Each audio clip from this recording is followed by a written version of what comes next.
బాగా అర్థం చేసుకొని ఇంకా ఎవరైనా యేసు ప్రభుకు హృదయం ఇవ్వకపోతే మీ హృదయాలను ప్రభుకు అప్పగించుకొని తీర్మానించుకుంటే మిగతా పాఠాలు చాలా బాగా ఉంటాయి. ఆ పాఠాలు మీకు అర్థమవుతాయి. కాబట్టి ఫస్ట్ డేనే మొదటి పాఠం ద్వారానే ఇంకా ఎవరైనా యేసు ప్రభును రక్షకునిగా అంగీకరించకపోతే ఈ లెసన్ ద్వారా మీరు తీర్మానం చేసుకోవాలి. ఇప్పుడు మీరు తీర్మానం చేసుకోకపోతే తర్వాత 9 లెసన్స్ మీకు ఏమీ కూడా అర్థం కాదు. కాబట్టి ప్రభు యొక్క ఉద్దేశం, లేకపోతే ఈ విబిఎస్ యొక్క ఉద్దేశం కూడా ఏంటి అంటే యవనస్తులు అందరు కూడా ప్రభువును ఎరగాల, ఆయన మార్గంలో నడవాలని. మరి మన పితరులు ఎంతో ప్రార్థనాపూర్వకంగా ఈ యొక్క విబిఎస్ను ఆరంభించినారు. కాబట్టి ఒక చిన్న ప్రార్థన మనసులో చేసుకుందాం. ప్రభా, ఈ లెసన్ అర్థమయ్యేలాగా సహాయం దయచేయి దేవా. ఈ లెసన్ ద్వారా నాతో మాట్లాడు, నా హృదయాన్ని సిద్ధపరచు. నేను ఎక్కడ తప్పిపోతున్నానో నాకు చూపించు. ఒకవేళ నేను ఆత్మీయంగా రక్షింపబడి ఉండి కూడా ఆత్మీయంగా ఎక్కడైతే ఎదగలేకపోతున్నారో ఆ పరిస్థితి నుంచి ప్రభా నన్ను లేవనెత్తు అని మీరు ప్రార్థన చేస్తే దేవుడు తప్పకుండా వింటాడు, తప్పకుండా మీలో కార్యం చేస్తాడు. మీరు అడిగినట్లుగా రక్షణ లేని వారికి రక్షణ ఇస్తాడు. అంతేకాకుండా మరి ఆత్మీయంగా ఎక్కడైతే పడిపోయినారో రక్షింపబడి కూడా దేవునికి ఇష్టానుసారమైన జీవితాన్ని జీవించకుండా ఉన్నారో వాళ్ళను కూడా దేవుడు తిరిగి లేపడానికి ఆయన సమర్థుడు. కాబట్టి చిన్న ప్రార్థన చేసుకుందాం. బాబు ఇట్రా, నేను అందరు మోకరించండి, అందరు మోకరించ ఏమంటారు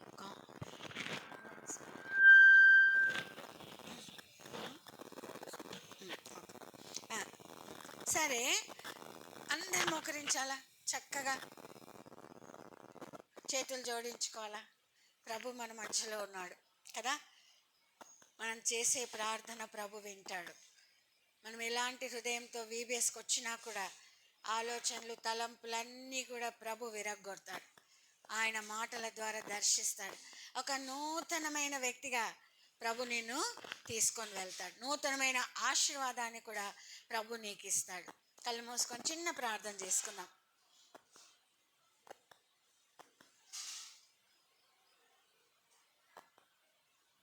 ప్రేగల నా తండ్రి, కృపగల రాజా, గొప్ప దేవా, ఈ యొక్క ఉదయకాల సమయంలో విబిఎస్ మొదటి దినమున సీనియర్ మొదటి లెసన్ వినడానికి మేమంతా చేరి ఉంటుండగా మా సమయాన్ని దీవించమని ప్రార్థిస్తున్నాం. ఎవరెవరు ఏ ప్రార్థన చేసినారో ఆ ప్రార్థనలు మీరు అంగీకరించినందుకై నీకు స్తోత్రం చెల్లిస్తున్నాం. వారికి అక్కర తగినట్లుగా మీరే మాట్లాడతారని నమ్మి స్తుతిస్తున్నాను. అయోగ్య దాసురాలైన నన్ను జ్ఞాపకం చేసుకును. నీ శిలువ రక్తంతో నన్ను కడుగుము. నీ శిలువ చాటున నన్ను మరుగుపరచుము. జీవంగల మాటలతో నన్ను నింపుము. వారికి అవసరమైనవి చెప్పడానికి ఆత్మ సహాయమును అనుగ్రహించుము. ఈ పాఠమును ప్రభ మీరే అర్థమయ్యేలాగా చెప్పడానికి మీరే కృప చూపించమని మీ చేతికి అప్పగిస్తూ యేసు ఆమేన్.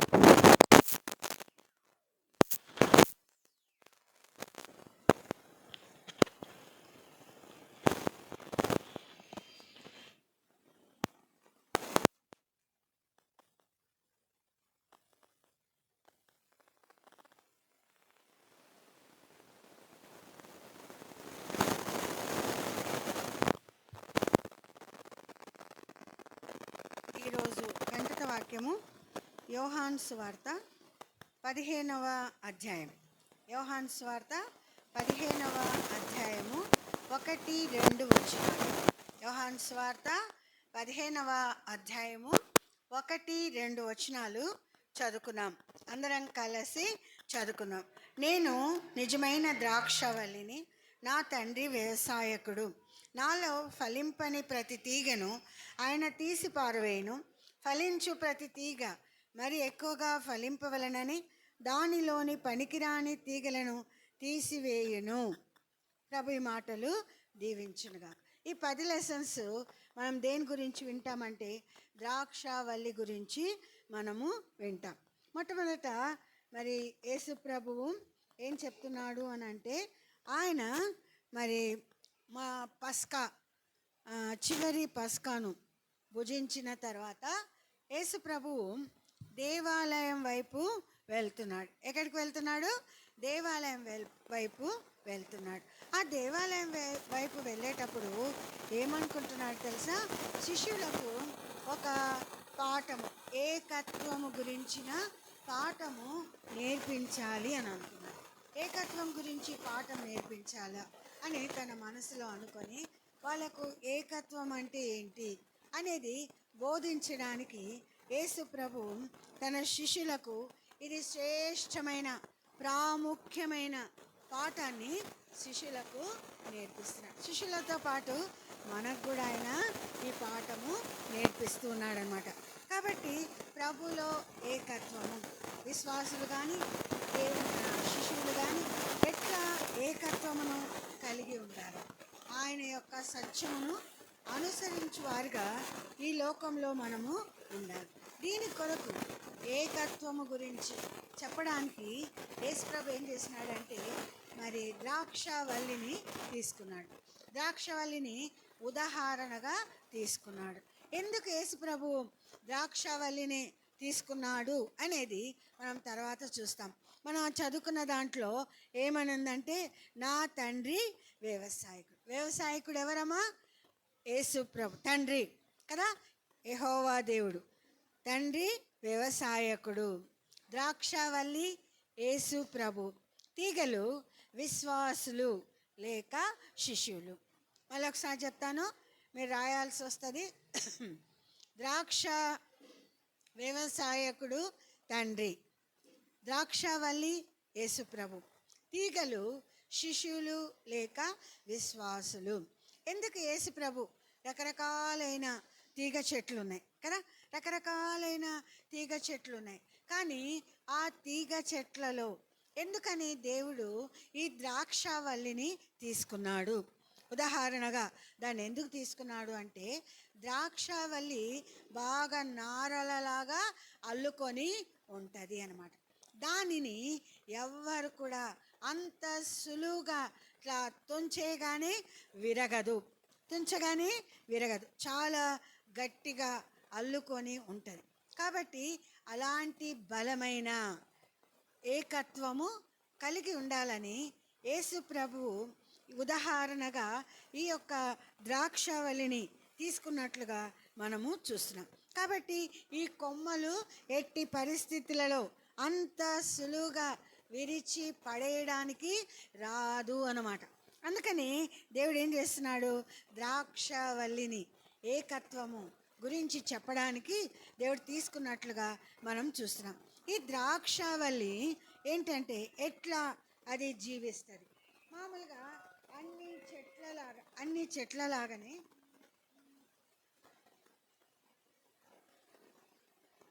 ఈ ద్రాక్షవల్లి ఉంటుంది అన్నమాట. అన్ని చెట్లలాగానే నేలకు భూమిలోనికి వేర్లు పోతాయి కదా, చెట్లన్నిటికి కూడా వేర్లు భూమిలో ఉంటాయి. కానీ ఎప్పుడైనా వేర్లు పైకి ఉండి కనబడ్డ చెట్లు ఉంటాయా? ఉండవు కదా. ఎంత పెద్ద చెట్టు అవుతుందో, ఎంత పెద్ద రానుగా ఉంటుందో అట్లాంటివి లోతుకు వాటి యొక్క వేర్లు ఉంటాయి. కాబట్టి ఈ గాలి అవన్నీ వచ్చినప్పుడు పడకుండా ఉంటాయి. ద్రాక్షవల్లి యొక్క పెద్ద చెట్టు అది కాకపోయినా తీగల్లాగా ఉన్నా కూడా అవేం చేసాయంట, దాని యొక్క తీగలు నేల లోపల ఉంటాయి కదా, పైకి మాత్రము ఈ వల్లి కనబడుతుంది, తీగలు మాత్రము లోపలికి ఉంటాయి. ఈ తీగలు ఏం చేస్తాయంటే భూమిలో ఉండే నీళ్లను ఖనిజాలను అవి సేకరిస్తాయి, ఆహారంగా అవి తీసుకుంటాయి. తీసుకొని ఏం చేస్తాయంటే నేలలోనున్న వేర్లు పైకి చెట్టు లోపలికి, ఆ తీగ లోపలికి, తర్వాత వల్లి లోపలికి, తర్వాత తీగల లోపలికి ఆ యొక్క జీవాన్ని పంపుతాయి. ఈ ఆకులలో ఉండే ఆవిరి ఏమైపోతుందంటే ఆవిరి అయిపోయి దానికి జీవసారము ఇస్తుంది. కాబట్టి అవి మంచిగా మరి చెట్టు చక్కగా నిగనిగలాడుతూ ఉన్నట్లుగా మనం చూస్తాం. అంతేకాకుండా ఈ యొక్క చెట్టును ఇప్పుడు మనం ఇంట్లో ఒక చెట్టు నాటుకుంటాం. పూల చెట్లే కానీ, లేకపోతే పండ్ల చెట్లే కానీ, లేకపోతే కూరగాయ చెట్లే కానీ, దేని కొరకు మనం నాటుతాం? దేని కొరకు నాటుతామా? దేని కొరకు నాటుతాం? చెప్పండి ఏమేమో అంటున్నారు. దేని కొరకు మనము నాటుతాం?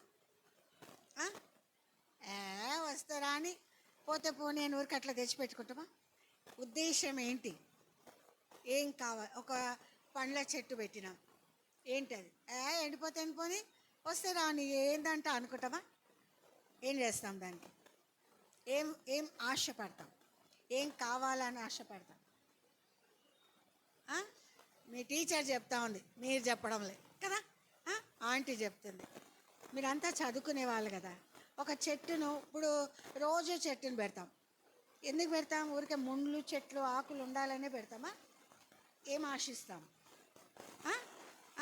పువ్వులు కదా, చక్కగా చెట్టు నిండా విరగపూసే పువ్వులు ఉంటే మనకు సంతోషం. అట్లనే ఒక ఫలము చెట్టును కూడా ఎందుకు మనం నాటుతాం?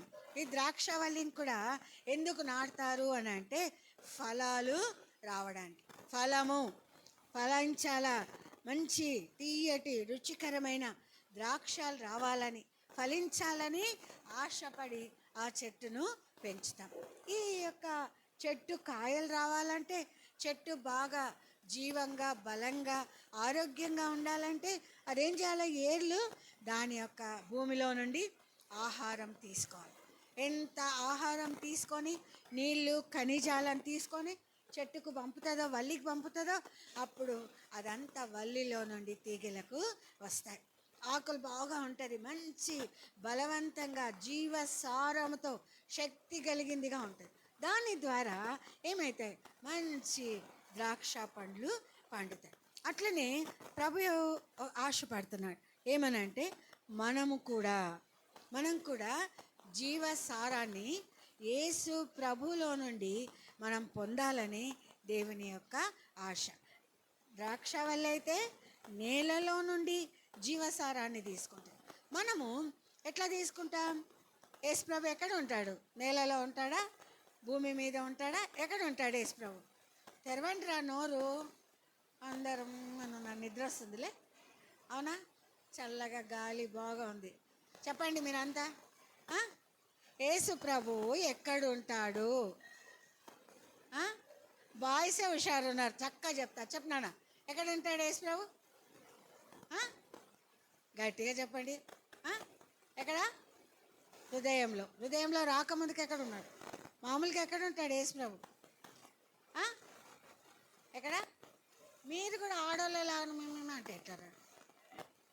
అబ్బో, హెవెన్ కదా. యేసు ప్రభు పరలోకంలో ఉంటాడు. ఇప్పుడు మనము యేసు ప్రభు యొక్క జీవసారాన్ని పొంది ఈ లోకంలో మనం కూడా జీవించాలి అని, మనం కూడా ఫలం తీసుకొని రావాలంటే మనం ఏం చేయాలంటే యేసు ప్రభులో నుండి మనం జీవం తీసుకోవాలి. ఎట్లా తీసుకుంటాం?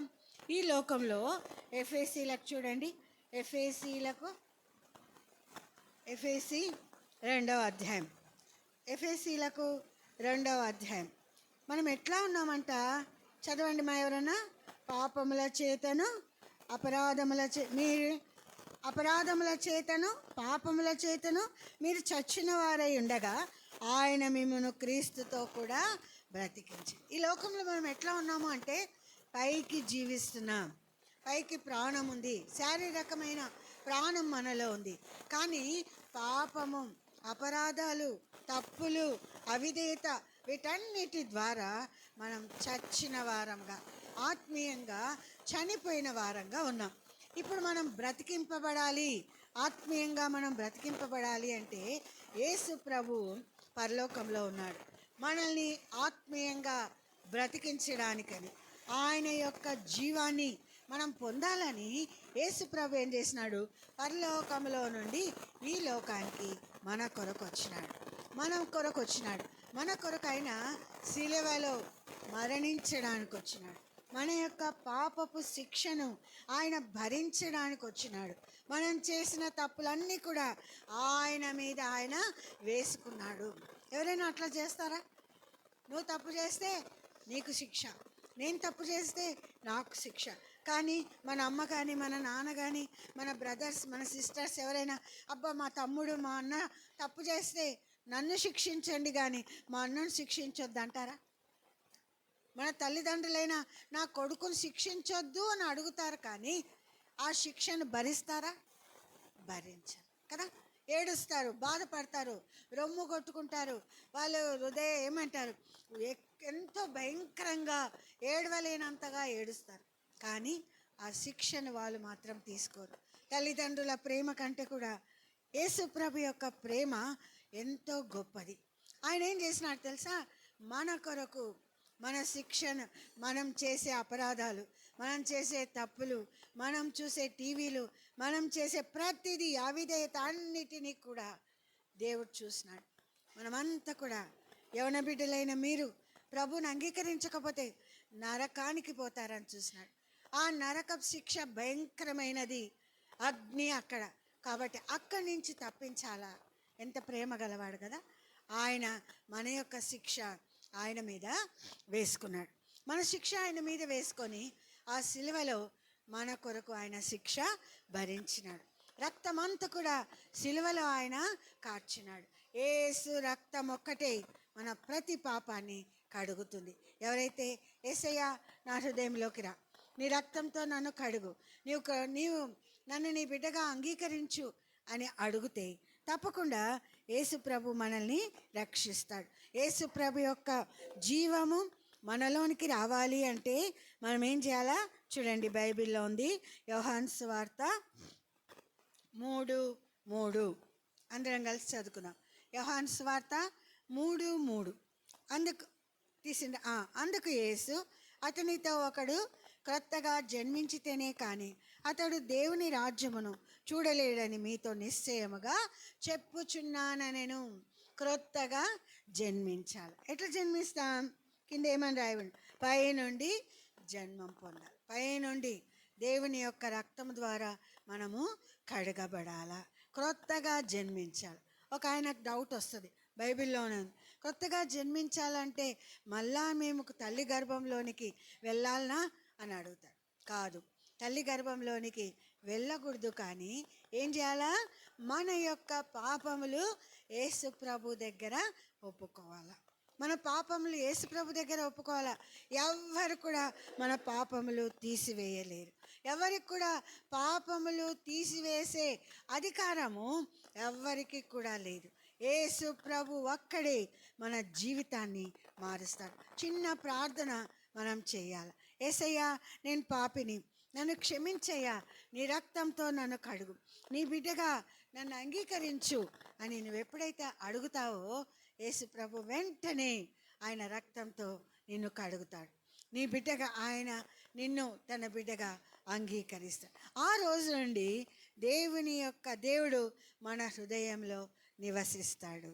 దేవుడు ఈ లోకరీతిగా బలంగా ఉండడానికి మనం ఏం చేస్తాం? టిఫిన్స్ కదా, పాలు, టీలు, పండ్లు తింటాం. 3 పూటలు తింటాం, 4 పూటలు, ఎప్పుడు దొరికితే అప్పుడు తింటానే ఉంటాం కదా. ఇది మన శరీరానికి బలం. ఇప్పుడు మనం ఆత్మీయంగా బలపరచబడాలి అంటే, ఆత్మీయంగా మనము దేవుని యొక్క సారాన్ని పొంది దేవునిలో మనం జీవించాలి అంటే దేవుని యొక్క స్వభావము మనలోనికి వస్తుంది. ఎప్పుడైతే యేసు ప్రభు రక్తం ద్వారా మనం కడగబడతామో మనలో ఉండే దేవునికి ఇష్టం లేనివన్నీ కూడా తొలగిపోతాయి. వెంటనే ఆయన ఇష్టాన్ని చేయడానికి మనం ఇష్టపడతాం. ఇప్పుడు ఉదాహరణకు నేను చెప్తాను, మీకు బాగా టీవీలు పెట్టుకొని అక్కర్లే, ఇప్పుడు మీకు మొబైల్సే ఉన్నాయి కదా, అన్నీ చూడొచ్చు, ఎన్నెన్నో చూడొచ్చు, ఎన్నో తప్పులు చేయొచ్చు. మీ అమ్మ చూడదు, మీ నాయన చూడడు కదా, రాగానే టక్కున అనేస్తారు పైకి కదా, వేరే ఛానల్ వేరేది మార్చేస్తారు. కాబట్టి ఏదో మామూలుగా చూస్తున్నారులే నా బిడ్డలు అనుకుంటా. కానీ నువ్వు చూసేది దేవునికి ఇష్టం లేనిది, నువ్వు చేసేది దేవునికి ఇష్టం లేనిది, నువ్వు వినేది దేవునికి ఇష్టం లేనిది. ఒకవేళ మీ మమ్మీ డాడీకి మీకు తెలియకపోవచ్చు, కానీ దేవుడు ప్రతి ఒక్కటి కూడా చూస్తున్నాడు. ఇప్పుడు నువ్వు యేసు ప్రభుని నీ హృదయంలో చేర్చుకుంటే నూతనమైన హృదయం, కొత్త హృదయం యేసు ప్రభు నీకు ఇస్తాడు. ఆ టీవీలు చూడాలంటే, ఆ ఆ మొబైల్స్లో చెడ్డవి చూడాలంటే మనసు రాదు. అమ్మో, యేసు ప్రభు అంటాడు, చూడొద్దు, ఇవి నాకు ఇష్టం లేదు, ఇప్పుడు నువ్వు నా బిడ్డవు అని మన హృదయంలో ఉండి చెప్తాడు. సాతాను అంటారు, అరే పిచ్చోడా, పిచ్చిదానా, నువ్వు మంచి యవనస్త్రాలువి, బాగా ఎంజాయ్ చేయాలా, బాగా వీటన్నిటిని మనము చూడాలా.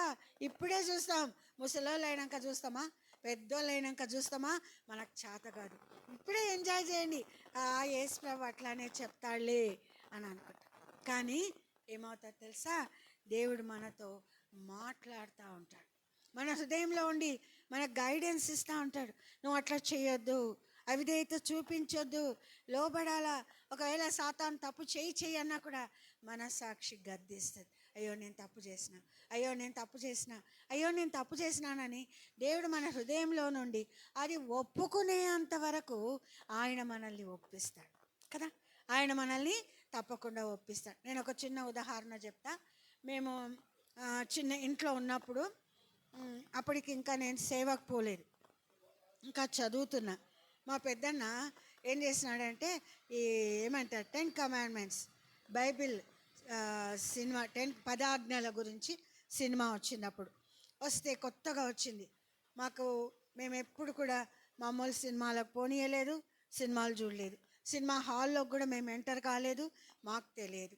అయితే ఏమైందంటే, మా పెద్దన్న టికెట్స్ 4 కొనుక్కొచ్చినాడు, మా అమ్మకు, నాకు, మా అక్కకు, తనకని 4 టికెట్స్ తెచ్చి, అందరూ బైబిల్ సినిమా వచ్చింది, ఆ 10 కమాండ్మెంట్స్ వచ్చింది, మనమంతా వెళ్ళాలా అన్నాడు. మేము చెప్పినా మేము రానే రాము అన్నాం. అంటే కూడా అదంతా కుదరదు, నేను 4 టికెట్లు తీసుకొని వచ్చిన, తప్పకుండా మీరు సినిమాకి రావాల్సిందే అన్నాడు. అంటే మేము రాము అంటే, మా అన్న అన్నాడు, హెబ్రోన్లో కాన్వకేషన్కి వచ్చినారు, అందరు బ్యాడ్జ్ పెట్టుకొనే ఉన్నారు, అందరూ ఈ సినిమా హాల్ నిండా హెబ్రోన్కి వచ్చిన వాళ్ళే, కాన్వకేషన్కి వచ్చిన వాళ్ళే కనబడుతున్నారు, కాబట్టి మీరు వస్తే మీకేమంటే అంత పెద్ద భక్త, మీరెందుకు రారు అన్నారు. అప్పటికి మేము యేసు ప్రభుని మా హృదయంలో చేర్చుకున్నాం, బ్యాప్టిజం కూడా తీసుకున్నాం. అయితే మేము మొండిగా చెప్పినాం, మేమైతే రాము, అస్సలు రామన్నాం. ఆయన పెద్దోడు కాబట్టి మమ్మల్ని బాగా తిట్టినాడు, నువ్వు తిట్టు, మమ్మల్ని కొట్టు, కానీ మేమైతే సినిమాకు రాము. అది బైబిల్ సినిమానే కావచ్చు, ఒకవేళ యేసు ప్రభువే సినిమా హాల్లో ఉన్నాడు అంటే కూడా మేము రాము అని చెప్పినాం. ఎందుకు చెప్పినాము అంటే, సాతాను మమ్మల్ని 10 కమాండ్మెంట్సే కదా, పోయి చూడొచ్చు కదా, అందరు చూస్తున్నారు, క్రిస్టియన్స్ అంతా చూస్తున్నారు, మీరే నా పెద్ద భక్తి, పొండి ఏం కాదు, బైబిల్ గురించి ఇంకా బాగా తెలుసుకుంటారని ఎంతో సాతాను బుజ్జగిస్తాను. అయితే యేసు ప్రభు అంటున్నాడు, వద్దు, అక్కడికి మీరు వెళ్ళొద్దు అని ప్రభు చెప్పినాడు. వెంటనే మేము ప్రభువుకు లోబడినాం, పోలేదు.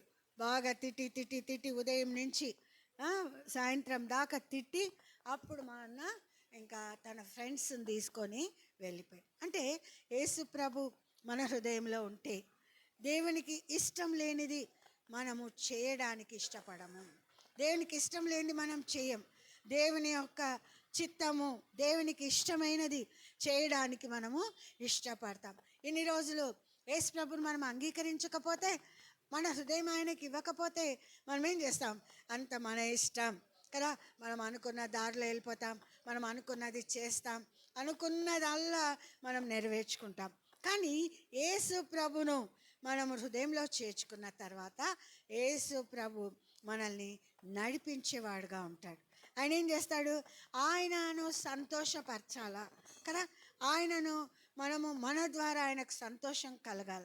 ఇప్పుడు మనము మన తల్లిదండ్రులు ఉన్నారు, మన తల్లిదండ్రులకు మనం ఏమైనా ఆశపడతారు, మీరు బాగా తిట్టాలా, బాగా అవిధేయులంగా ఉండాలా, వాళ్ళ మాటనే వినొద్దు, వాళ్ళని బాగా ఏడిపియాలా అనుకుంటారా, లేకపోతే మా మమ్మీ డాడీ మాట వినాలా, వాళ్ళు ఎంత కష్టపడి పనిచేస్తున్నారు, మా కొరకు అన్ని సౌకర్యాలు ఇస్తున్నారు, కాబట్టి వాళ్ళ మాట మేము వినాలా అని మీరు అనుకుంటారా, ఏమనుకుంటారు?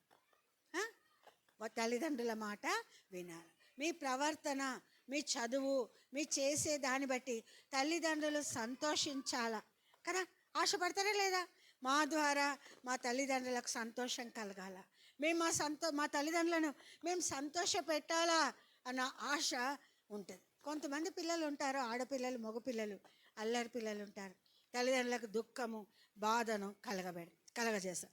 కానీ చాలామంది పిల్లలకు తల్లిదండ్రులను సంతోషపెట్టాలి, వాళ్ళు ఎంతో కష్టపడుతున్నారు, వాళ్ళని సుఖపెట్టాలన్న ఆశ వాళ్ళలో ఉంటుంది. కాబట్టి వాళ్ళు చెప్పింది, నాన్న మీరు బాగా చదువుకొని ఇంజనీర్ కావాలంటే ఇంజనీర్ కావడానికి వాళ్ళు కష్టపడి చదువుతారు, ఐఏఎస్ కావాలంటే కష్టపడి చదువుతారు, ఐపీఎస్ కావాలంటే కష్టపడి చదువుతారు. వాళ్ళ మాట విన్న వాళ్ళంతా కూడా బాగుపడతారు కదా.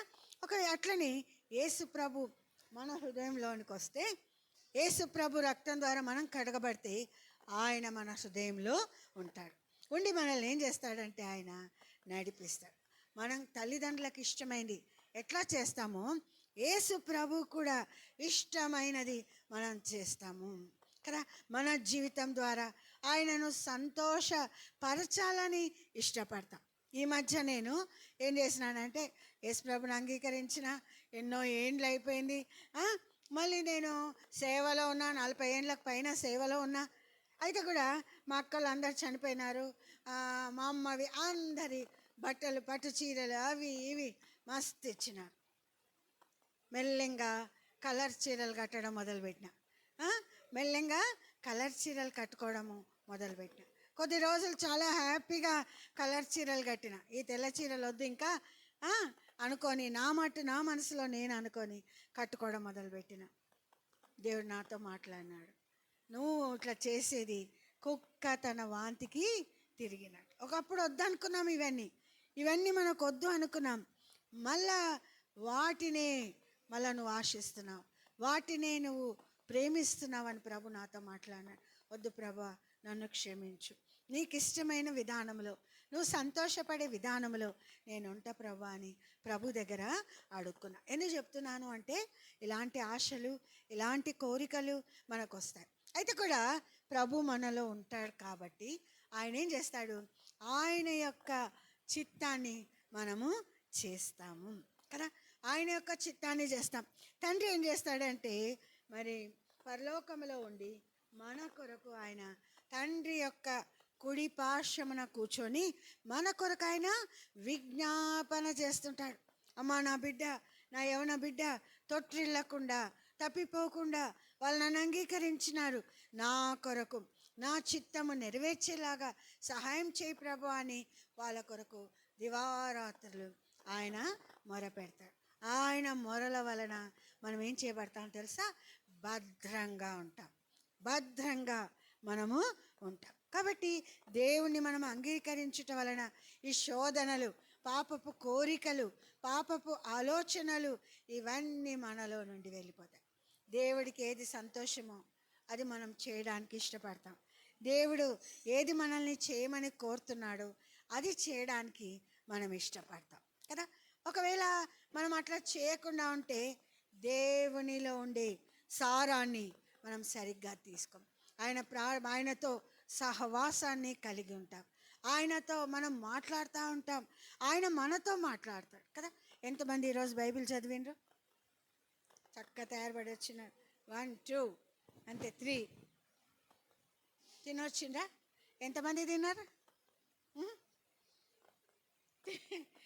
బాయ్స్ ఎంతమంది చదివిండ్రు? యాడికి లేచిపోతున్నావు? ఏ రా, మొబైల్ ఆఫ్ చేసినా.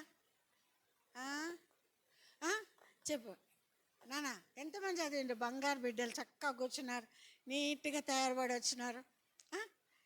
చదవాలి కదా. టిఫిన్ చేసినామా? చేసినాం. నిజంగా యేసు ప్రభువుని ఎంతమంది మీరు హృదయంలో చేర్చుకున్నారు? యేసు ప్రభువుకు ఎంతమంది మీరు హృదయం ఇచ్చినారు? ఇయ్యలే, ఒక్కరు ఇయ్యలే కదా. అందుకనే బైబిల్ చదవాలి. శరీరానికి మాత్రం టిఫిన్ తిన్నాం కదా. అందుకనే దేవుడు ఏమని చెప్తున్నాడంటే, మన హృదయము మారుస్తాడు, క్రొత్త జన్మ మనకిస్తాడు. మన పాపముల చేత, అపరాధముల చేత ఉన్నాం, అవిధేయత చేత, సినిమాల చేత, దేవునికి ఇష్టం లేని కార్యాలన్నీ కూడా మనం చేస్తున్నాం. ఆ కార్యాల నుండి తప్పించి ఆయన మార్గంలోనికి తీసుకొని రావాలని దేవుని యొక్క ఆశ. ఎంత శ్రమ పడ్డాడు ఆయన. మనకు శిక్ష లేదు, మనం చేసే తప్పులకు మనకు ఏ శిక్ష కూడా లేదు. కేవలం యేసు ప్రభువా, నేను పాపిని, నన్ను క్షమించు, నీ రక్తంతో నన్ను కడుగు అంటే ఆయన కడుగుతాడు. వద్దురా, నువ్వు ఇంత లావు ఉన్నావు, నాకొద్దు, నువ్వు సన్నగా ఉన్నావురా, వద్దు, నువ్వు సరిగా లేవా, అట్లా అన్నాడు. మనమే చెడిపోయిన వాళ్ళమే యేసుప్రభుకి ఇష్టం కదా. యేసుప్రభు మనల్ని బాగు చేస్తాడు, మంచి వారిగా చేస్తాడు, ఆయన చిత్తానికి లోబడేలాగా చేస్తాడు. ఆయనకు లోబడ్డామంటే తల్లిదండ్రులకు లోబడతాం, ఇతర పెద్దలకు లోబడతాం, దేవుని ఇంటిలో చక్కగా మనం ఎదుగుతూ వస్తాం. కాబట్టి ఈ VBS దేవుడు దేని కొరకు తీర్మానించి ఎందుకు ఏర్పాటు చేసినాడంటే మీరు తీర్మానించుకోవాలని. నెక్స్ట్ ఇయర్ పరిస్థితులు ఎట్లా ఉంటాయో మనకు తెలియదు. నెక్స్ట్ ఇయర్ VBS ఉంటుందో లేదో తెలియదు. ఇప్పుడు నీటి కొరత వలన రాయలసీమలో చాలా సెంటర్స్లో VBS ఉండేది. కానీ ఈ నీటి కొరత వలన ఈసారి అసలు VBSఏ లేదు. ఎంత కష్టం. నెక్స్ట్ ఇయర్ లోపల మనకేం పరిస్థితులు వస్తాయో తెలియదు కదా. ఇట్లానే ఉంటాయని తెలీదు. ఇలానే సంతోషంగా హాయిగా తినుకుంటా తిరుగుతామని లేదు. దినము పరిస్థితులు మారిపోతున్నాయి. ఇదే మనకు చివరి VBS ఏమో మనం చెప్పలేము కదా. కాబట్టి ప్రార్థన చేసుకోవాలి. ఈ దినాన్ని, ఈ తరుణాన్ని మీరు పోగొట్టుకోకూడదు. దేవునిలో మీరు ఉండాలని ఆశపడుతున్నాడు. అందుకనే ఎంతో ఖర్చుతో కూడిన ఈ VBSను దేవుడు పెట్టుకోవడానికి అనుకూలత ఇచ్చినాడు. మీరందరూ నశించిపోవడం ఆయనకు ఇష్టం లేదు. కాబట్టి దేవుడు మన కొరకు సిలువలో చనిపోయినాడు, రక్తము కార్చినాడు. మనం దేవునితో సహవాసం కలిగి ఉండాలి. చూడండి,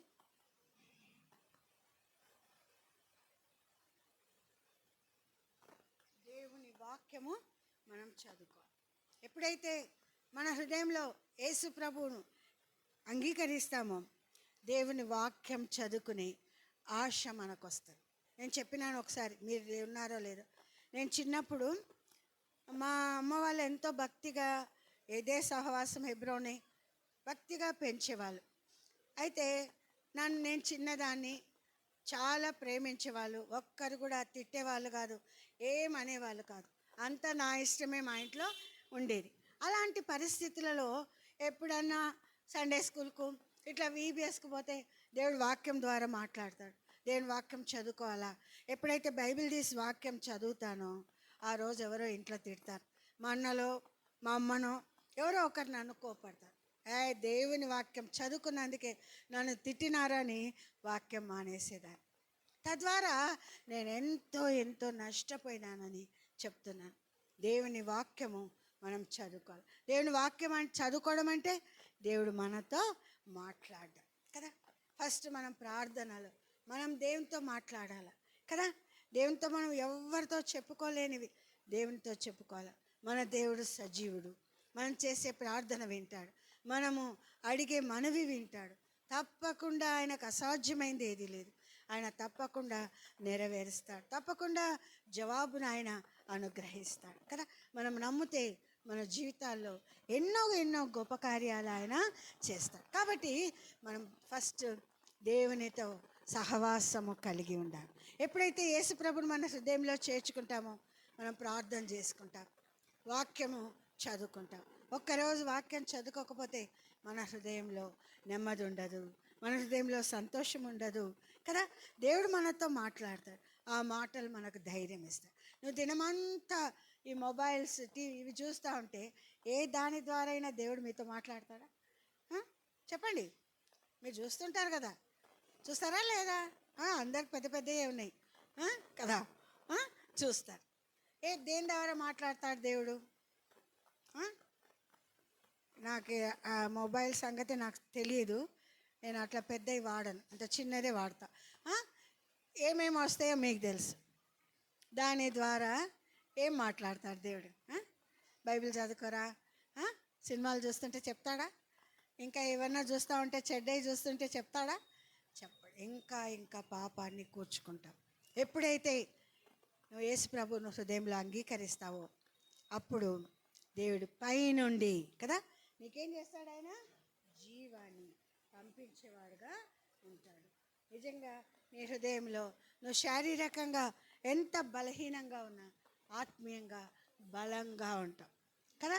దేవుడు మనల్ని బలపరుస్తాడు. నువ్వెంతలా ప్రభుతో సన్నిహితంగా దేవుని దగ్గరికి వెళ్తూ ఉంటావు అంతగా దేవుడు నిన్ను బలపరుస్తూ ఉంటాడు. నాకు ఎన్నో రోగాలు ఉన్నాయి, ఎప్పటి నుంచో బాధపడుతున్నా, కానీ దేవుని కృప. శరీరము చాలా బలహీనం, కానీ ఆత్మలో మాత్రం బలంగా దేవుడు నన్ను ఉంచినాడు. ఎందుకు చెప్తున్నాను?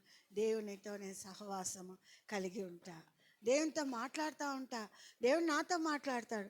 మోకరించలేను కానీ పండుకున్నా కూర్చున్నా ఏ పని చేసినా దేవునితో నేను సంబంధము కలిగాడు. కాబట్టి దేవుడు మనల్ని బలపరుస్తాడు. ఈ చెట్టు వేరు ఎట్లయితే ఆహారాన్ని వేర్ల నుండి భూమిలో నుండి తీసుకుంటుందో, రక్షింపబడిన మనం కూడా దేవునిలో నుండి పైనుండి వచ్చే జీవాన్ని మనము పొందుతాము. ఆ పైనుండి వచ్చే జీవాన్ని పొందేటప్పుడు మనం ఏం చేస్తాం? హృదయం ఇచ్చినప్పుడు ఆయనకు ఇష్టమైంది చేస్తాం. ఆయన మన కొరకు విజ్ఞాపన చేస్తాడు, మన భద్రపరచబడతాం. అంతేకాకుండా మన పాపపు కోరికలు అన్నిటినీ యేసు ప్రభు మన హృదయంలో నుండి తీసివేస్తాడు. వస్తాయి యవనస్తులు తప్పకుండా రకరకాలైన ఆలోచనలు వస్తాయి. అయితే కూడా యేసు ప్రభు ఈ ఆలోచన చెడ్డది, ఈ ఆలోచనల నుండి నాకు విజయం దయచేయండి ఆయన, నీ రక్తంతో నన్ను కడుగు ప్రభా, ఈ ఆలోచన నుండి నీ నామమున నాకు విజయం దయచేయమంటే దేవుడు తప్పకుండా విజయం ఇస్తాడు. ఆయనలో ఆయన దేనిని బట్టి ఆనందిస్తాడో మనం కూడా దానిని బట్టి ఆనందించే వారంగా మనం ఉంటాం. ఎంత గొప్ప ధన్యత! ఇట్లానే ఈ ద్రాక్ష చెట్టుకు ఇది క్రొత్త జన్మ, తర్వాత సారము మనం తీసుకు. ఈ ద్రాక్షవల్లిలో కొన్ని ఎండిపోయిన కొమ్మలు,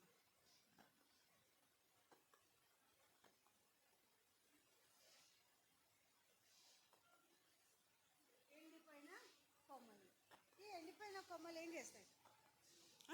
ఎందుకు ఎండిపోతాయి కొమ్మలు చెప్పండి? ఎందుకు ఎండిపోతాయి? నేను పెద్ద చదువుకోలే, మీరు బాగా చదువుతున్నారు కదా, ఎందుకు ఎండిపోతాయి? ఎట్లా అంటే కాదు, గట్టిగా చెప్పాలా. ఏమండి? వాటర్ లేక, ఇంకా ఏంటి? సన్లైట్ లేకనా? కొమ్మలకు మంచి సన్లైట్ వస్తుంది కదా. ఇంకా ఏంటి? కరెక్ట్, అది కూడా. ఇంకా చెప్పండి. బాయ్స్ బాగా చెప్తున్నారబ్బా, చెప్పండి అన్న. గుడ్, చెప్పండి, జవాబు చెప్పండి. ఎందుకు కొమ్మలు ఎండిపోతాయి?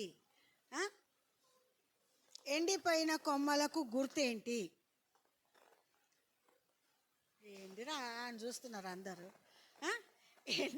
ఎండిపోయిన కొమ్మకు గుర్తేంటి? ఇదేమో బాగా చెట్టుతో కలిసింది, మంచిగా జీవం తీసుకుంది, బలంగా చక్కగా ఉంది. ఈ ఎండిపోయినాయి. ఎందుకు ఎండిపోయినాయి? మీ ఇంట్లో చెట్లు ఉంటాయి కదా, తొట్లలోనే వేస్తాం కదా, వేసినప్పుడు కొన్ని ఎండిపోయి ఉంటాయి. ఎందుకు? కారణం ఏంటి? అబ్బా నువ్వు టీచర్ అమ్మా, చెప్పాలి, పిల్లలు చెప్పాలి కదా.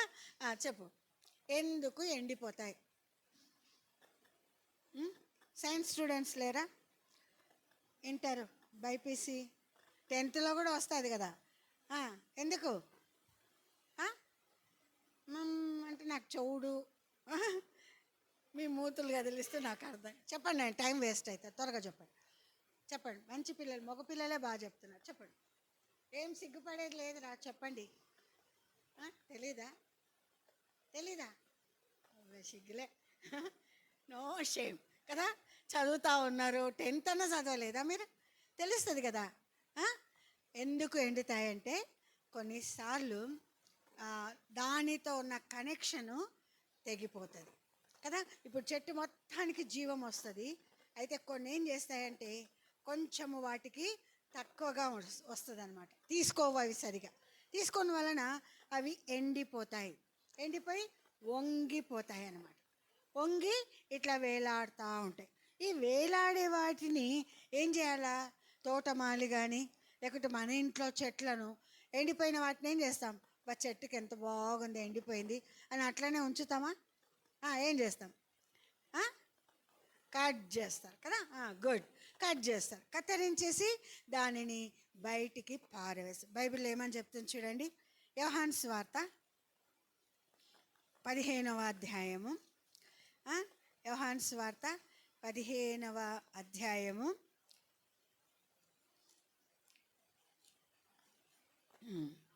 6వ వచనం చదవండి మా.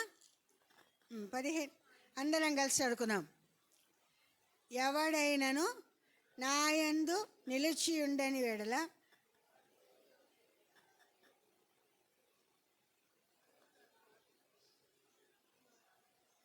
అగ్నిలో వాటిని పారవేయును కదా. పైన ఏమనుంది 2వ వచనంలో? నాలో ఫలింపని ప్రతి తీగను ఆయన తీసి పారవేయును, ఫలించు ప్రతి తీగ మరి ఎక్కువగా ఫలింపవలనని దానిలోని పనికిరాని తీగలను తీసివేయును కదా. కాబట్టి ఏమంటున్నాడు? ఇది పనికిరాదు కదా, కాబట్టి చెట్టుకు అది ఉండడము మంచిది కాదు. కాబట్టి దాన్ని ఏం చేస్తాడు? కత్తరిస్తాడు. కత్తరిచ్చేసి తీసి పడేస్తాడు. తీసి పడేసి ఎక్కడేస్తాడు? అగ్నిలో.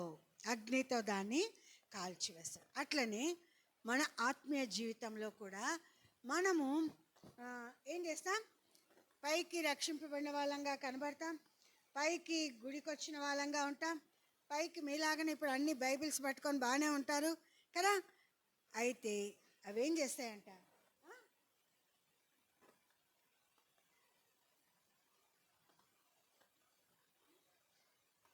ఏం చేస్తాయి? పనికి రావు. మనం కూడా ఏంటంట, యేసు ప్రభును అంగీకరించిన వాళ్ళంగానే కనబడతాం, కానీ యేసు ప్రభువులో ఉండే జీవాన్ని మనం తీసుకోము. అంటే యేసు ప్రభునకు ఇష్టమైంది మనము చేయం. యేసు ప్రభును మన జీవితం ద్వారా సంతోషపరచము. యేసు ప్రభుకు మన జీవితం ద్వారా బాధనే కలుగుతుంది, కానీ సంతోషం కలిగించం. కాబట్టి మనం ఎట్లా ఉంటాం? పైకి పుష్టిగా, ఆరోగ్యంగా, బలంగా ఉంటాం కదా. లోపల ఎట్లా ఉంటాం? చక్కగా నిద్ర వస్తూ ఉంటుంది కదా. లోపల ఎట్లా ఉంటుంది? నిద్ర వస్తుంటుంది గాలికి. అవునా? చేయి నేను ఇట్లా తీస్తే నిద్ర వస్తుంది. మంచిగా కూర్చో. ఏం చేస్తాం? పైకి బాగా కనబడతాం, లోపల దేవునితో సంబంధము సరైనదిగా ఉండదు. కాబట్టి మనమేమైపోతాం? చనిపోయిన వారంగా ఉంటాం, ఎండిపోయిన వారంగా ఉంటాం. తిరిగి మనం దేవునిలోనికి రావాలంటే, తిరిగి మనం బలం పొందాలంటే, తిరిగి మనకు శక్తి రావాలంటే దేవుడు ఏం చేస్తాడు? కత్తెరిస్తాడు. కత్తెరను ఈ కత్తెర ఉపయోగించడం అంటే బాధాకరమైనవి, కష్టమైనవి మన జీవితంలో కొన్ని పరిస్థితులు అనుమతిస్తాడు. కొన్ని పరిస్థితులు మన జీవితంలో అనుమతిస్తాడు. ఆ నొప్పికి, ఆ బాధకు, ఆ యొక్క శ్రమకు మనం ఏం చేస్తాం? నిజంగా రక్షింపబడి ఉంటే, నిజంగా యేసు ప్రభుకు హృదయం ఇస్తే, ప్రభువా నేను ఎక్కడ తప్పిపోయినా, అవును ప్రభా పలాంది నీకు ఇష్టం లేదు, నేను బాగా 24 hours మొబైల్ మీదనే ఉంటున్నా, లేకపోతే ఇతరమైన చెడ్డవి నీకు ఇష్టం లేని చూస్తున్నా, నీ వాక్యం చదవడం లేదు, నేను ప్రార్థన చేసుకోవడం లేదు, నాలో నీ జీవము లేదు, నేను చనిపోయిన వానిగా నేనున్నా, నా పాపముల చేత నేను బతికించినావు, కానీ మళ్ళీ నేను నీకు ఇష్టం లేనిది చేస్తాను. కాబట్టి తిరిగి నన్ను సరిచేయని ఎప్పుడైతే ఆ నొప్పి తగులుతుందో వెంటనే ప్రభు దగ్గర పశ్చాత్తాపడతాం. మన జీవితంలో అన్నీ బాగా ఉంటే ప్రభు దగ్గరికి మనం పోతామా? ప్రభుని మనం అడుగుతామా? ఒక కష్టం, ఒక బాధ మీకు తగినట్లు మీకు చిన్నవే చాలా బాధ ఉంటుంది కదా. నేను సేవకు పోయిన కొత్తలో ఇంట్లో ఎవరు తిడితే పడను అని చెప్పినా కదా, అందరిని అడిగేదాన్ని, శ్రమ అంటే ఎట్లా వస్తుంది, కష్టం అంటే ఎట్లా వస్తుంది, మీకు ఎట్లా స్టార్ట్ అయింది, ఎట్లా వచ్చింది అని. అప్పుడు వాళ్ళు అనేవాళ్ళు పెద్దోళ్ళు, ఆగవే తల్లి, కొంచెము తెలుస్తుంది ఉండు, నీకు కొద్ది రోజులు ఆగు, దేవుడు నేర్పిస్తాడు అని. అది ఎట్లనో చూడాలనే ఆశ నాకుండేది. ఒక దినాన ఒక నిష్కారణంగా ఒక అక్క నన్ను తిట్టింది, ప్రేమతో తిట్టింది, కోపంలో. అంటే నేను తప్పు చేయకుండా నా అనవసరంగా నా మీదకి వచ్చింది. అది నా మేలు కొరకే. ఎందుకు అంటే నేను ఆత్మీయంగా బలపడాలా, ఆత్మీయంగా సరి చేయబడాలా, ఆత్మీయంగా దేవునికి ఇంకా ఇష్టం లేని ఏవనియో తీసివేసుకోవాలి. ఆ ఒక్క తిట్టుకే ఏమైంది? ఓ ఏడుపు ఏడుపు బాధ. ఆ, దేవుని దగ్గర పోయి అడుక్కున్నా, ప్రభా ఎందుకు ఈ పరిస్థితి అనుమతించిన, ఎందుకు ఇట్లా వచ్చింది? ప్రభు దగ్గర నేర్చుకోవడానికి మనకు పరిస్థితులు కదా. బాగా నవ్వుకుంటా, అందరిని ఎక్కిరించుకుంటా, సంతోషంగా తిరిగేదాన్ని. ఎప్పుడైతే కష్టం వచ్చిందో చాలా బాధ అనిపించింది. ఆ కష్టంలో సేవకు వచ్చేదాకానేమో దేవుడు భలే మాట్లాడినాడు. సేవకు వచ్చినాక మాట్లాడడం లేదు. మాట్లాడకపోతే ఇంకా బాధ. ప్రభా ఎందుకు మాట్లాడతలేవు, ఇన్ని మాట్లాడి తీసుకొచ్చినావని ప్రభుని అడిగితే, నీకు ఓరిమి అవసరమైంది. ఆఫీస్లో కూర్చొని పని చేస్తా నెమ్మది లేకుండా ఉన్నా, ఇట్లా డోర్ దగ్గర కూర్చున్నా, అట్లా బయటికి చూస్తే ఆ టాయిలెట్స్ మీద రాసింది ఏమనంటే, వాష్రూమ్స్ మీద మీకు ఓరిమి అవసరమై ఉన్నది. అవును, మన జీవితంలో ఓరిమి అవసరం కదా. ఇంట్లో అయితే తిరిగి జవాబిస్తాం, ఇక్కడ ఏం చేయాలా? మౌనం. అట్లా మనల్ని ఆత్మీయమైన పాఠాలు, ఆత్మీయమైన సత్యాలు మనకు నేర్పించడానికి ఎండిపోయి ఎప్పుడైతే వాక్యం చదవకుండా, ప్రార్థన చేయకుండా, దేవునికి ఇష్టమైనవి మన జీవితంలో చేయకుండా ఉంటామో, అప్పుడు దేవుడు కత్తరిస్తాడు. ఆ చిన్న కత్తెర ఉపయోగిస్తే చాలా బాధపడతాం. తిరిగి దేవుడు మనల్ని మళ్ళీ బ్రతికిస్తాడు, మళ్ళీ ఉజ్జీవింపజేస్తాడు, మళ్ళీ ఆయనకు సమీపస్తులుగా మనల్ని చేసుకుంటాడు. ఇది దేవుని యొక్క ఉద్దేశం. ఒకవేళ నువ్వు అట్లానే మొండిగా ఉంటే మనుషుడు ఏం చేస్తాడంట? ఎండిపోయిన కొమ్మలన్నిటినీ సమకూర్చి అగ్ని చేత వాటిని కాల్చివేస్తాడు. నువ్వు యేసుప్రభును తృణీకరించి, యేసుప్రభుని హృదయంలో చేర్చుకోకుండా, నువ్వు ఆయన వద్దులే, ఇదే ఎంజాయ్ చేయాలి, ఇదే బాగుంది అని అనుకుంటే, ఒక రోజు వస్తుంది, మనం ఎప్పుడు చనిపోతామో తెలియదు కదా. ఆ దినాల్లో ముసలోళ్ళు చనిపోయేవాళ్ళు, కానీ ఈ దినాల్లో యవనస్తులు హార్ట్ అటాక్ వస్తుంది. ఆడుతుంటే చనిపోతే హార్ట్ అటాక్ వస్తుంది, కాలేజీ పోతే హార్ట్ అటాక్ వస్తుంది, ఎక్కడ ఇంట్లో ఉంటే హార్ట్ అటాక్, ఎక్కడ ఉన్నా కూడా హార్ట్ అటాక్ వచ్చి చనిపోతున్నారు. ఎందుకు చనిపోతున్నారంటే, బ్రతికి ఉన్న మీకు హెచ్చరిక. మా మరణం ఎప్పుడు మాకు తెలియదు, మేము ఎప్పుడు చనిపోతామో మాకు తెలియదు, ఎప్పుడు హార్ట్ అటాక్ వస్తుందో, ఇంకేం అటాక్లు వస్తాయో మనకు తెలియదు. కానీ మనం యేసు ప్రభు మన హృదయంలో లేకపోతే, మనం చనిపోతే ఎక్కడికి పోతాం?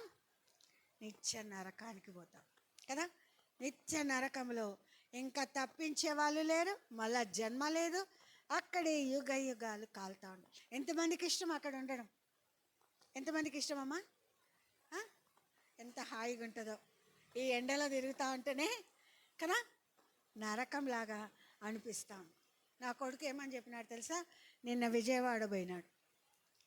విజయవాడ పోతే ఏమని చెప్పినాడు? అమ్మా, విజయవాడలో దిగగానే, ఫ్లైట్లో నుంచి దిగగానే అగ్గిలాగా, నరకంలాగా నాకు వేడి సెగ కొట్టింది.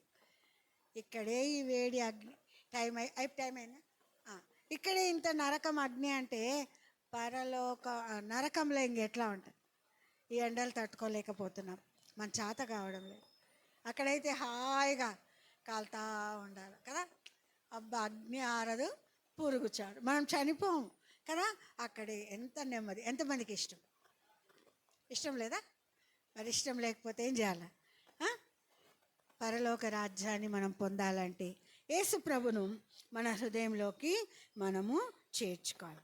యేసు ప్రభు ఏం చేస్తాడు?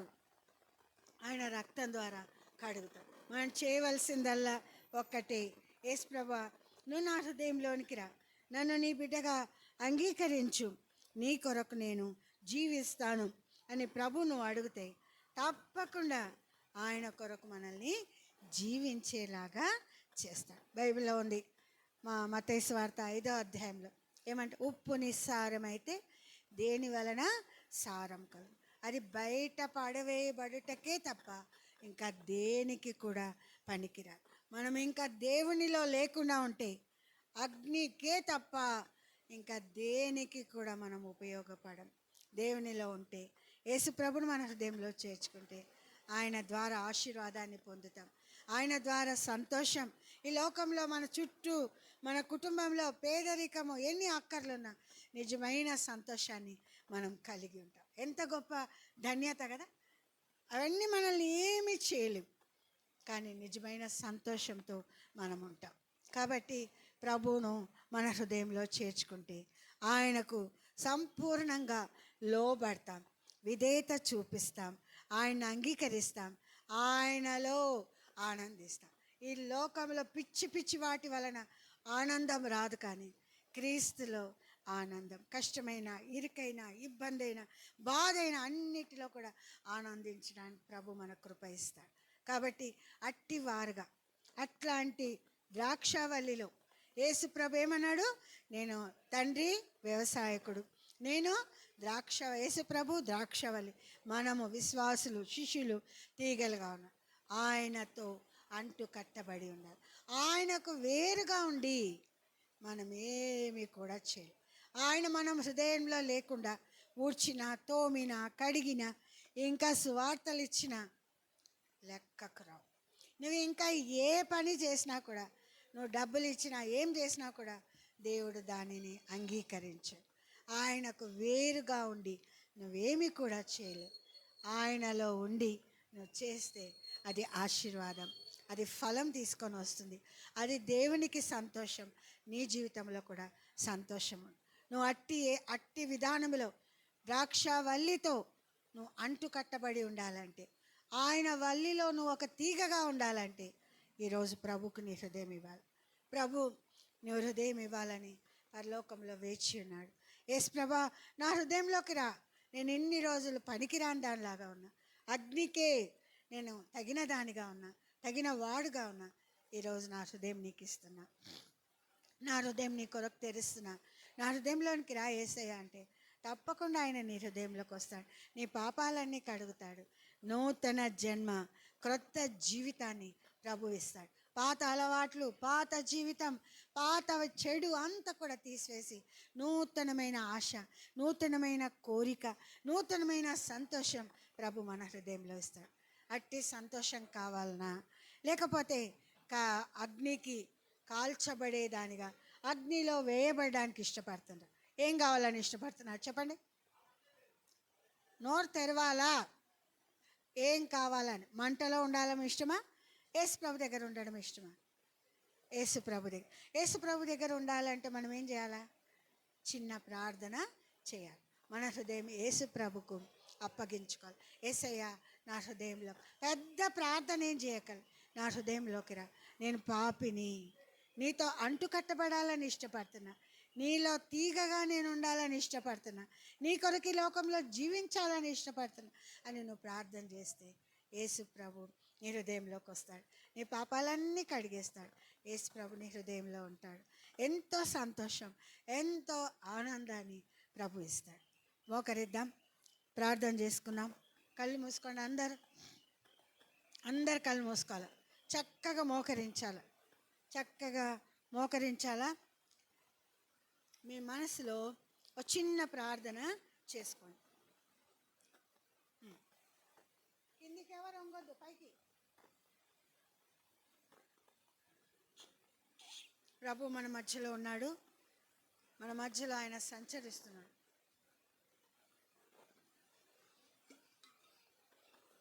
యేసయ్య, నా హృదయంలోకి రా అంటే యేసు ప్రభు వెంటనే వస్తాడు, నీ హృదయాన్ని కడుగుతాడు, నిజమైన సంతోషం ఇస్తాడు. పైనుంచి నీ హృదయంలోకి రావడానికి ఆయన సిద్ధంగా ఉన్నాడు. కళ్ళు మూసుకోండి. యథార్థంగా ప్రార్థన చేయండి. ప్రభు నీ అక్కర చూస్తున్నాడు, నీ పరిస్థితి చూస్తున్నాడు. సాతాను అరే వద్దురా అమ్మ, వద్దు ఇప్పుడు అని అంటది. సాతాను మాట వినొద్దు. ప్రభు మాట వింటే పరలోక రాజ్యాన్ని నువ్వు పొందుతావు. నేడే రక్షణ దినం అంటున్నాడు. నేడే తీర్మానించుకోవాలి. తర్వాత ఏం జరుగుతుందో మనకు తెలియదు. ఈ తరుణాన్ని పోగొట్టుకోదు. ప్రభు తరుణం ఇస్తున్నాడు. ఎంతోమందికి తరుణం లేదు. దేవుడు మిమ్మల్ని ప్రేమించి ఈ VBSకు తీసుకొని వచ్చినాడు. చిన్న ప్రార్థన చేయండి.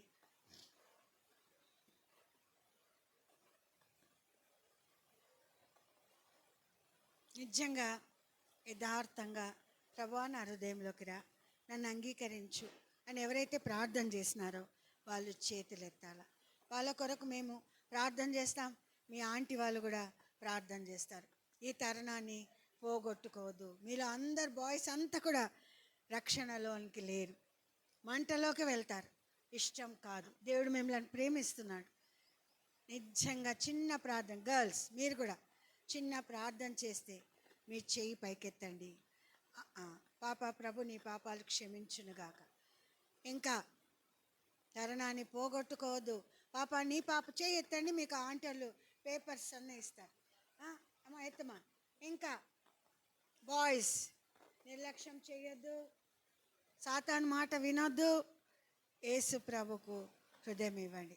యేసు ప్రభు మిమ్మల్ని మంచిగా మార్చాలని ఇష్టపడుతున్నాడు. చివరిగా అడుగుతున్నా, కఠినపరచుకోవద్దు. ఇంకా లాస్ట్ ఎవరైతే తీర్మానించుకున్నారో బాయ్స్ మీ చెయ్యి ఎత్తొచ్చు. ప్రార్థన చేద్దాం. ప్రేంగల నా తండ్రి, కృపగల రాజా, గొప్ప దేవ, ఇది నాన్న తండ్రి మరియు ద్రాక్షవల్లి గురించి వినడానికి కృప ఇచ్చినావు. నీకు స్తోత్రములు. బలహీనరాలుగా చెప్పిన మాటలను మీరు దీవించండి ప్రభా. ఇంటికి వెళ్ళిన తర్వాత అయినా బిడ్డలు తీర్మానించుకోవడానికి సహాయపడండి. తీర్మానించుకున్న బిడ్డలు నిలిచి ఉండడానికి కృప చూపించమని ప్రార్థిస్తూ, ఇచ్చిన సమయం కొరకై వందనాలు స్తోత్రములు చెల్లిస్తూ యేసు ప్రభు పరిశుద్ధ నామమున ప్రార్థిస్తున్నాను తండ్రి. ఆమేన్. గ్రూప్స్కు ఎట్లా చేస్తారో గ్రూప్స్ రెండు